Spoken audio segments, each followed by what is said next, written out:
Nagaon marks academy Ajmal super forty প্ৰৱেশ পৰীক্ষা মধ্য অসমৰ বিভিন্ন প্ৰান্তৰ 200 পৰীক্ষাৰ্থীয়ে এইবাৰ নগাঁৱৰ মাকাৰ্ছ একাডেমীত অংশগ্ৰহণ কৰিছে। ষষ্ঠ মানৰ পৰা একাদশ শ্ৰেণীলৈকে অধ্যয়নৰত শিক্ষাৰ্থীসকলে এইবাৰ আজমল ছুপাৰ ফৰ্টি প্ৰৱেশ পৰীক্ষাত অৱতীৰ্ণ হৈছে। সমূহ পৰীক্ষাৰ্থীলৈ শুভেচ্ছা জনাইছে নগাঁও মাকাৰ্ছ একাডেমীৰ অধ্যক্ষ মুস্তাফা কামালে।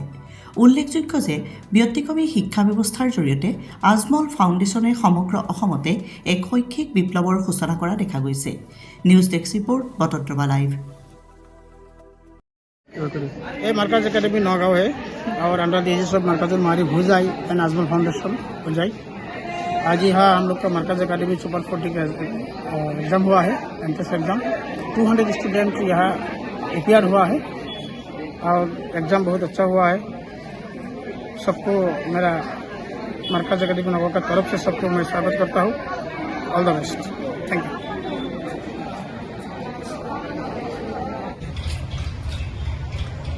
এইটো মাৰ্কাজ একাডেমি নগাঁও হয় আৰু এইটো নগাঁৱৰ সোণাইগাঁত চলচিলি চিলিগুৰিত পৰিছে আৰু এইটো প্ৰতি বছৰে আমাৰ ইয়াতে ছুপাৰ 40 আজমল ছুপাৰ 40 এক্সাম ইয়াতে হয় আৰু প্ৰতি বছৰৰ দৰে এইবাৰো আজি ইয়াতে ছুপাৰ 40 এক্সাম ষ্টাৰ্ট হৈছে।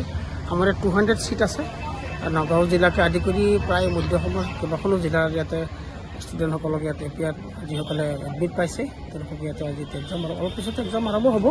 আৰু মাৰ্কাজ একাডেমি বা আজমল ছুপাৰ 40 এইটো বিশেষকৈ ইণ্টেলেকচুৱেল যিসকল পেৰেণ্টছ আছে, যিসকল কনচিয়াছ গাৰ্জেন তেওঁলোকে বুজি পায় আৰু এইটো এডুকেশ্যন এটা স্পেচিয়েলি আৰু এটা ব্যতিক্ৰমধৰ্মী শিক্ষানুষ্ঠান হয়। গতিকে সকলোকে আজি মই যিহেতু নগাঁও মাৰ্কাজ একাডেমীৰ প্ৰিন্সিপাল হিচাপে মই সকলোকে স্বাগতম জনাইছোঁ।